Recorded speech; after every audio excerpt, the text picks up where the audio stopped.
Hey everyone, came for 15, back out with another video for you guys. I am back talking more One Piece as we are slowly but surely catching up. After this episode review, I will only have two more episodes to review. Well, technically three more because I wanted to actually talk about that One Piece fan letter special episode, and that's it.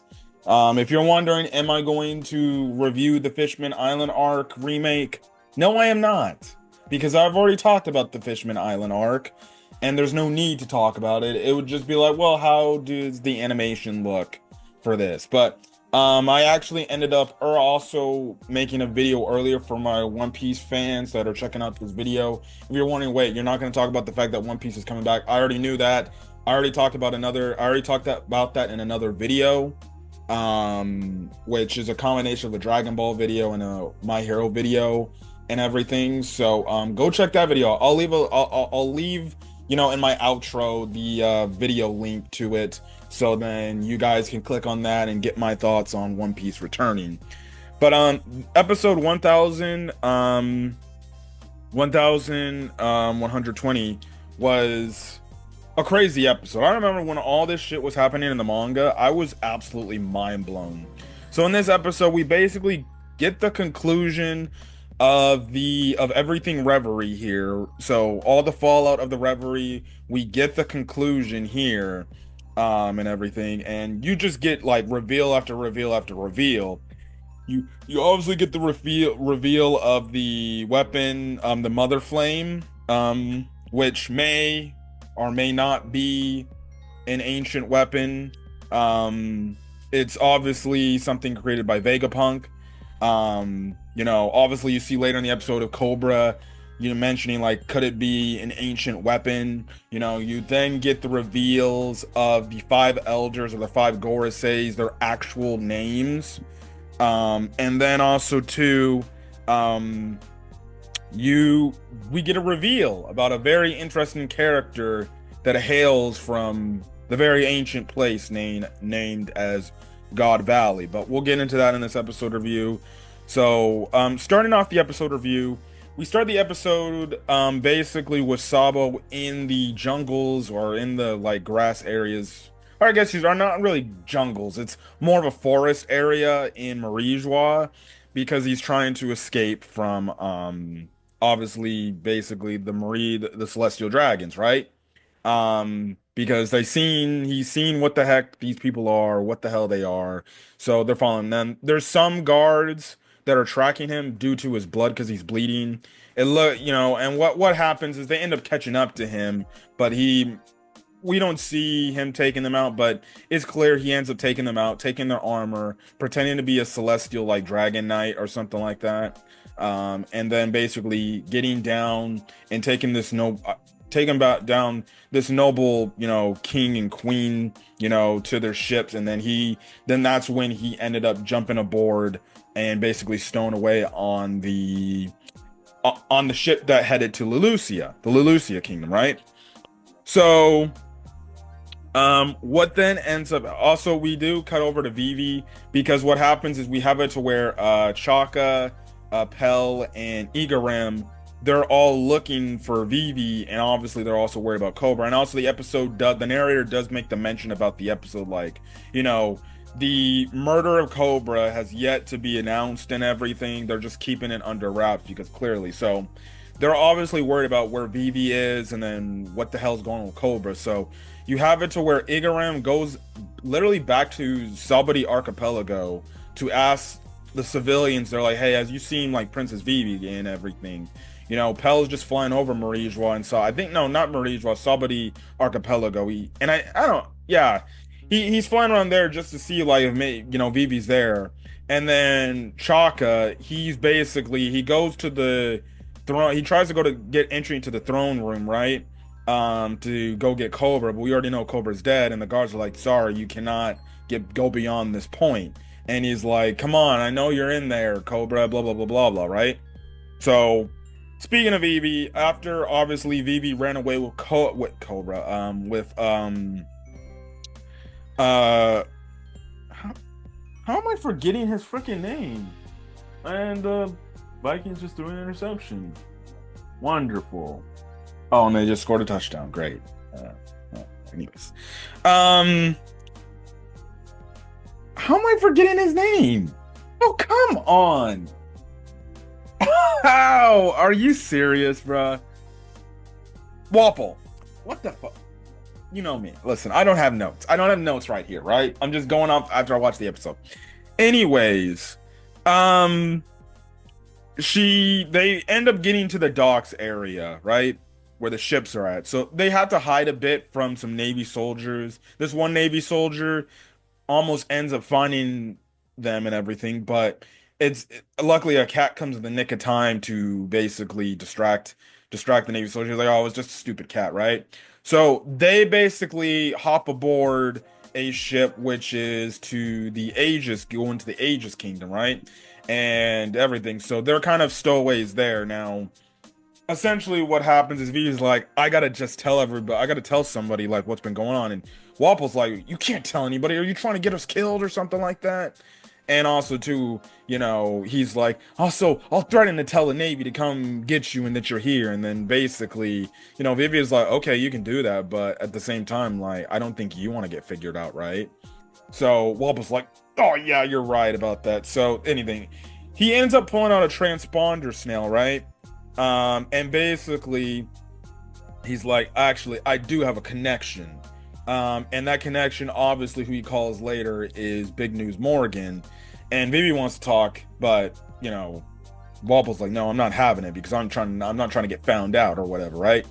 So he calls Big News Morgan. He tells Morgan, like, hey, can you come get me? I got a big story for you. He's like, oh, really? He's like, okay, then where are you at? And they're like, we're on a ship headed to the Aegis Kingdom. So Morgan's like, good. We actually have a passerby ship or something like that. So we'll come get you. Just make it discreet and don't find out and don't let anybody see you. Right? So there's that right then and there. Okay. So we then cut to Marijois and we cut to what the five elder stars are talking about. And they're talking about the D and the D meaning and everything. And they're in reference to Vegapunk. And they're like, yeah, there's always a clear-cut connection with the D clan and Vegapunk.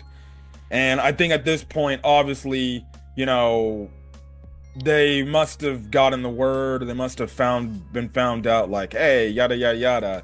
We know Vegapunk's doing things that he shouldn't be doing, right? So that's when they're like, well, it looks like we might need to take care of that problem, right? So then Emu gives a call, and Emu's like, unleash Vegapunk's weapon, the Mother Flame. So that weapon that ended up destroying the Lelucia Kingdom, it was created by Vegapunk, and it's called the Mother Flame. So that's the thing there. And basically, the five elders are like, okay, you sure? And Emu's like, yes. And they also make a mention like, so why Lelucia? And essentially, Emu's literally just said like, because it's close. Because it's close. So we're just destroying kingdoms when they are close, right? Okay. So that's the reasoning why. And then they also bring up the fact like, there was a revolt going on, and we even see later on in the episode, like, because of the news that was facaded that Sabo killed King Cobra, it got a bunch of countries that are sick and tired of their, like, basically their hierarchy in terms of who rules their kingdom. It's starting to have it to where now, like, you have modern day civilians revolting against like literal kingdoms, are their democracies essentially, and basically turning them upside down. Like we see with Lelucia, we knew they basically took over, the civilians took over and everything due to obviously the Revolutionary Army basically helping them out and everything, right?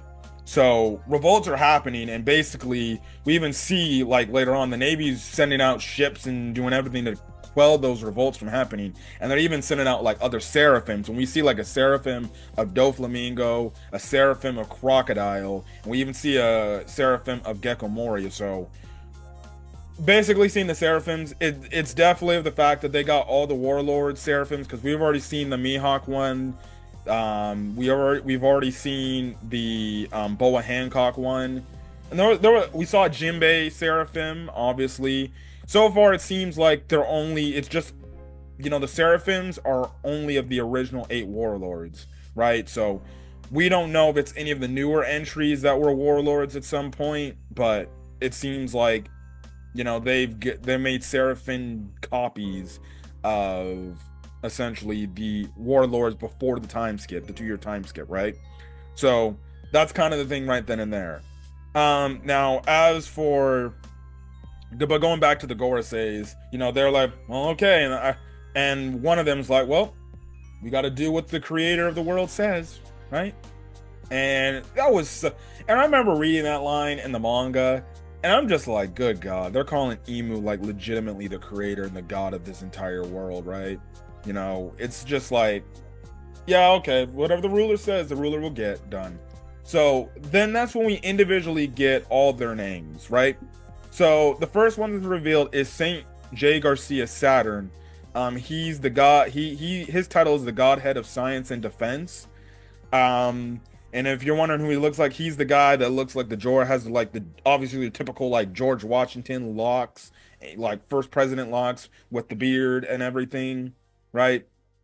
So the next one is Saint Marcus Mars. His title is Godhead of Environment. He's the one with the big long beard, right? And the long white hair, flowy white hair. The next one is Saint Topman Warcury, and his title is the Godhead of Justice. He's the guy with the big bushy, like typical like evil looking guy mustache, right? The next one is Saint Ethan Barrow V Nusjuro. He's the Godhead of Finance. He's the bald head guy with the sword that obviously you can make or think that he might have a Katetsu sword, right? And then the next one is Saint Shepherd Jupiter or Jupiter. He is the Godhead of Agriculture. And that is basically the 5 elders. Now, the interesting thing about the 5 elders is their names all have, in their names, all of them have like names of basically planetary systems. Except I think with what is it? Hold on, going through the names again. You got Marcus Mars, Ethan Baron, right? Like except like him, they basically have names of planets. Like obviously, Saint Saturn, that's the planet Saturn. You have it to where Saint Marcus Mars, planet Mars, Jupiter, Jupiter. That's simple. I can't really say what obviously the one dude, the bald-headed Katetsu sword guy's name is. And then obviously you have Warcury, which I guess they just reversed the M and the W and they just flipped it upside down. I'm like, well, we'll just call him, not instead of Mercury, we're gonna call him Warcury. But that's basically a reference to the Mercury, which is the first planet in our solar system, right? So that's basically the thing right then and there. And also Emu makes the mention in this whole situation, like, also just one more thing, I want Vivi. So clearly, Emu still has plans for Vivi and wants Vivi desperately for whatever reason. Is it the fact that it's basically was Cobra revealed, like the fact like, well, technically she would be a member of the D clan because she has the D in her name because the first Alabasta queen, had the D in her name, so there's that, right? There's that. So basically you have everything going on that is going on, and then that's when we cut back to the present time where Sabo's just explaining everything and what happened. He talks about like, yeah, when I first got to Lelucia, I knew there was a revolt going on, but when I, showed up, like the civilians, basically were open to me the moment I stepped on, and they saw me. They're like, oh, hey, it's Sabo, yay, the flame, emperor and everything, right? And he talks about, seeing the newspaper article for the first time, and he was shocked at the fact, and that's why he told Cobra, he's like, bruh, Cobra, that was not me, I swear, I did not do that, right? So that's the thing. Also, to the reason why he's like, well, it's because of they're so happy then so supportive of the Revolutionary Army. It's because of Bello Betty, showing up way back when the Reverie arc first started, right? So he then talks about. So they then ask like, okay, so what exactly happened? Like, how did you escape? Because we heard like it was wiped off the map, right? Lelucia was wiped off the map, right? And he's like, yeah. So about that, one, we actually do find out he wasn't actually on the island of Lelucia, right? He was actually on a ship that was headed out from Lelucia with basically whatever was left over the Lelucia people that wanted to decide to go with the Revolutionary Army. And Sabo makes a mention like, yeah, a lot of people like lost their families that day. Like the people of Lelucia, some saw their families die because they left them, back because their families wanted to stay at home because they wanted to go be members of the Revolutionary Army, right? Which is actually like it's sad because you think like, okay, maybe everybody went. No, they said straight up there were people that died on that island that were left behind, which is absolutely wild because it's like, if you're one of these people, like you're like, hey, I'm gonna decide to go to join the Revolutionary Army. You tell your family that, I'm gonna be going away. I want to go help in the fight for our freedom and everything, right? And then next thing you know, you see this weapon absolutely take out your entire home, and on top of it, basically you could say the last words that these people who left on the ship said were probably like, I love you, I'll be back home, I'll see you real soon, right? Now you'll never see them again. So, I can understand why some of these people could be probably devastated, but even then it could obviously that obviously maybe even fuels them more because they're like, there's got to be something going on here, right? In correlation. So that's when Sabo saw everything and because of the call, it made it look like, okay, boom, it made it look like the fact like, oh, so we must have taken him out, which, you could say it was a coincidence of Emu to choose Lucia. I mean, like maybe Emu had a feeling like Sabo was still alive and that Sabo would go there. But for all we know, like it seems like when they heard the call, they found out like, oh wait, he's there too. Oh yes, we're definitely blowing this kingdom up right now. So Sabo basically goes on to say like, okay, so what happened is I saw this huge dark thing in the clouds above Lelucia, and then it just fired a rain of energy down and destroyed the kingdom, right? I ain't seen nothing like it, right? And essentially, basically you have it to where Cobra and Ivankov, Ivankov basically puts a theory out there is like, well, if this is apparently supposed to be a weapon, like I think a government weapon, I think the only person that could have created this is Vegapunk. And Cobra's like, there's no way Vegapunk would create a weapon that would kill innocent people. And Ivankov's like, well, what other way is they're gonna have a gigantic weapon in the sky that is a government weapon, right? That's the thing. And then that's when Cobra's like, well, what exactly?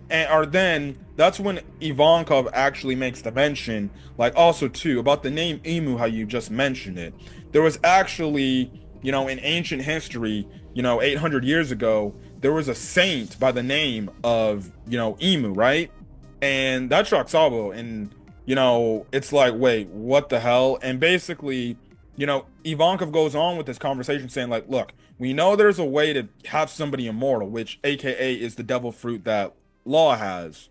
Because if you use the opnomy and you use the immortal surgery, you basically can be immortal for years. And basically Ivankov's like, we know that there's something out there that can keep people immortal. And if this person is that said Emu from 800 years ago, well, it only adds up to the fact that maybe they may have used said, ability to make themselves immortal and live for this long amount of time. And then that's when Cobra's like, well, see, what if, and exactly, instead of it being a government weapon, what if you just witnessed was a ancient weapon? And what if that ancient weapon, it would add up, because if it's somebody from 800 years ago that we're speculating, the ancient weapons have been basically for all of existence, it only adds up to the fact that it might be an ancient weapon, right?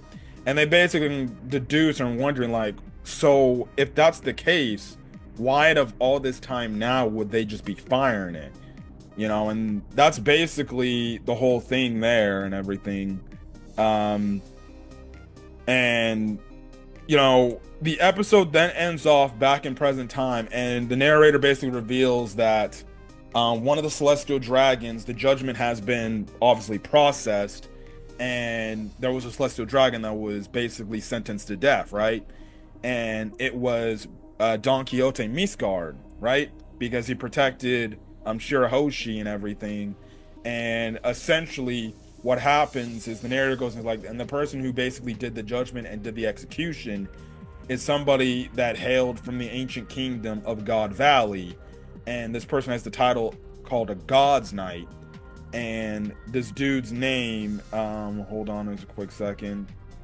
The one executed, hold on. It was obviously Miosgard, and the hold on. I gotta find it.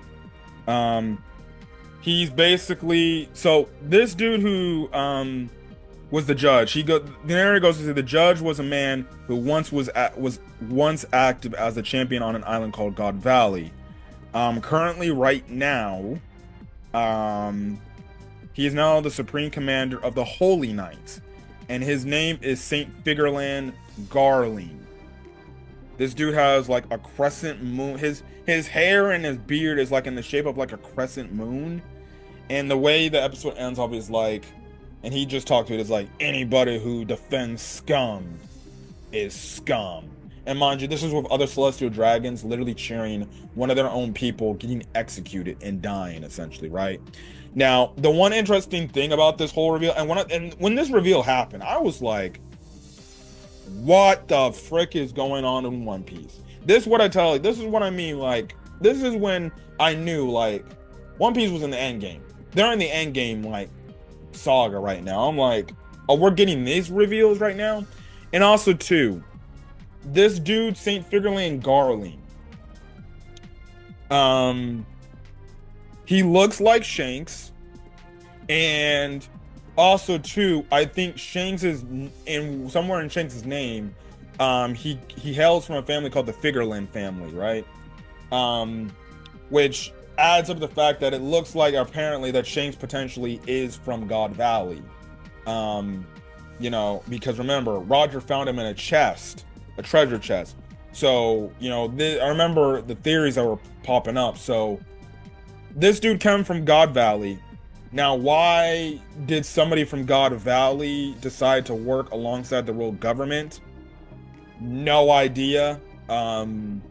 You would think the people from God Valley would disagree with any of the values of what the world government's thing happened. And obviously the incident, you know, God Valley, where it was Roger and Garp fighting against basically fighting against, what's his name? The one pirate that was a massive problem. I forgot his name. I'm sorry, guys. I got no notes. But that was absolutely crazy. Oh, Rocks. That's who was. Jeez Louise. But you get the whole thing, right? So it's just crazy, man. This reveal was like one of the craziest reveals that we saw in all of One Piece. I remember reading that chapter for the first time. I was like, bruh, what is going on with One Piece right now? So yeah. Now, before I end up the video, the last bit of things is, you know, just a theory. This could be, you know, the Mother Flame could be a combination of Vegapunk's technology and an ancient weapon. Maybe the ancient weapon, and usually the ancient weapon we think would be Uranus, right? So, because it makes sense, you know, obviously a Pluton, which funny enough, Pluton and Uranus, two ancient weapons, they're also named after planets. You know, Poseidon's obviously named after, you know, a Greek god, but you get my point, right? But Pluton is basically a ship, we know that. You know, Poseidon is an actual being, like a god character, like basically, you know, commanding the seas, right? And then Uranus, it only makes sense that it would be in the sky because it's a planetary like object in our real world. But you still get the whole thing. And maybe it's a combination of that and Vegapunk's technology, or maybe it's just strictly a Vegapunk like whole thing right then and there, and stuff like that. Now, the reason why I say it's been a while since I, went back and reread the manga and everything. I remember bits and pieces of what we get later in the back half of Egghead arc, but the reveal, it's the whole thing of like, okay, is the Mother Flame straight up just a Vegapunk technology, or is it a combination of both an ancient weapon, or and Vegapunk technology, or is it just an ancient weapon? It could be a combination of the both. Maybe Uranus was one of those ancient weapons that hasn't been awakened in so long that it needs something to get going, and Vegapunk uses genius and found a way to get it going. So yeah, there's that. But it was, this episode, along with the manga chapter it came out with, was like one of the best like reveals in terms of One Piece in progressing the plot, just from a world building standpoint, because it's like, dog, these reveals were absolutely insane when it was first revealed. Like the God's Night, Figureland Garling, the fact that after all this time we got the name reveal of the five elders and stuff like that, and then the fact that we potentially have the fact where it seems like the world government has basically an ancient weapon potentially in their hands. And I mean potentially because we don't know if it is just a Vegapunk invention or if it's actually an ancient weapon that they have in hand. It would make sense that at least the world government does have one of the ancient weapons in their grasp, since they did fight against the ancient kingdom. And who knows, maybe the ancient kingdom, and it makes sense why the ancient kingdom probably didn't hand them over Pluton, especially Poseidon, because Poseidon is typically the Fishman Island princess every 1,000 years, right? So of course those would elude them. Like, I could see where the ancient kingdom, they're like, we gotta hide Pluton somewhere where we need to trust it. Oh well, let's go hide it over with the people in ancient Wano, right? They'll know of a place to hide it and keep it away. And plus, that country, that country over there, this hostile country that's after us, they don't mess with those guys, right? So let's go take the ship here. And it seemed, and they must have taken it before they had lost, obviously, the war. Obviously, they must have told the fishman, whoever the princess was at the time, Joy Boy must have told her, like, hey, stay in Fishman Island, avoid the world government at all costs. We don't want your power to get in their hands, right? And then obviously, and it would only make sense that the only other ancient weapon that they may have would be Uranus, right? Because, they may have tried to use it, but because of the fall, the world government could have like, oh, this is one of their ancient weapons, we'll just take it. Okay. So there's that, man. There's that. Also, with the fact that it seems like Emu potentially could be an immortal character, that makes even things more complicated for whenever, because you would think the Straw Hats would have to take down Emu at some point, right?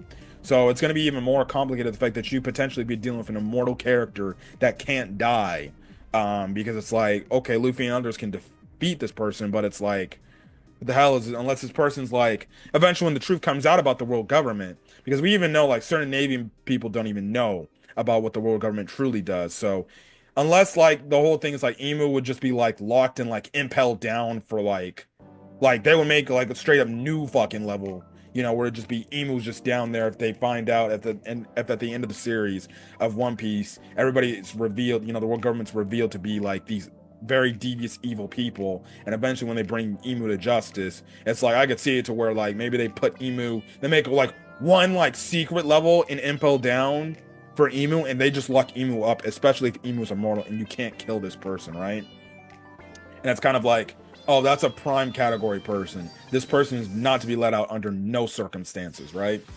So very big episode for One Piece here. Very big episode for One Piece. It was by far probably one of my favorite One Piece episodes of the entire year. Just strictly from everything we got here. And like even then, it's like I remember rewatching this in the anime form. I had chills, bruh. Like this was the shit. Like I'm like, oh my goodness, this is a lot. This is a lot of reveals. So that's the thing right then and there. But anyways, I'm gonna get out of here, guys. If you guys like the video, leave a like, put in the comment section your thoughts. Hit the subscribe button if you want to get more One Piece content. After this, I only have 3 more things One Piece to talk about until we wait till April for the show to come back. And yeah, but till then, guys, stay safe out there. Have a great rest of your day. Now, enjoy this video. Till then, guys, peace.